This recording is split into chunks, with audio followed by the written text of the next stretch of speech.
শ্বশুরের ইচ্ছেতে ঘটে গেল এলাহি কাণ্ড। হাতির পিঠে এলো বর, আর ঘোড়ার গাড়িতে শ্বশুর বাড়ি গেল কনে।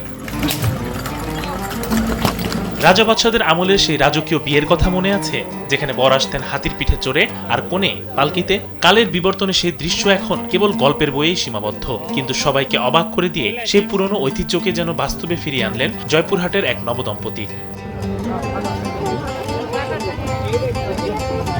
ঘটনাটি ঘটেছে জয়পুরহাট সদর উপজেলার চকমোহন ও পশ্চিম সোনারপাড়া গ্রামে।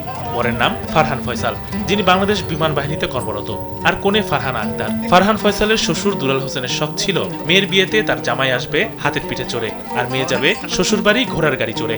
সেই শখ পূরণ করতে সম্মত হয় উভয় পরিবার। আমার মেয়ের বিয়েতে এরকম একটা শখ ছিল, আমার তো আরো শখ ছিল যে হেলিকপ্টার করব। কোনো কারণ অকারণে এটা মিসইউজ হয়ে গেছে।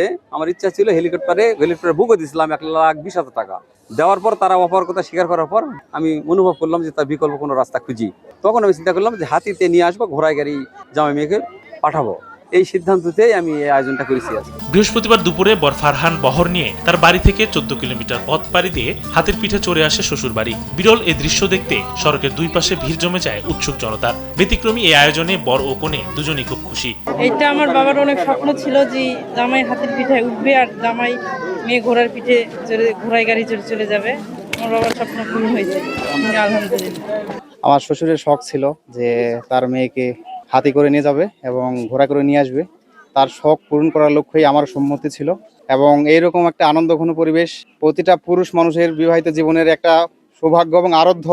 এটা আমি অনেক সম্মানিত, এবং এই ফিলিংস আমি বলে বোঝাতে পারবো না যে এইরকম একটা মোমেন্ট আমার জীবনের জন্য সত্যিই অপ্রত্যাশিত, এবং আমি অনেক সারপ্রাইজ। দেশবাসীর কাছে আমি দোয়া চাই আমাদের দাম্পত্য জীবন যেন সুখী হয়। জয়পুরহাটে এমন আয়োজন এর আগে কখনো দেখা যায়নি বলে জানান স্থানীয়রা। এলাকার মানুষের কাছে এটি ছিল এক উৎসবের মতো। ছোট বড় সবাই মেতে উঠেছিলেন এই ভিন্নধর্মী আনন্দে। ইমাম শরীফ, কালবেলা।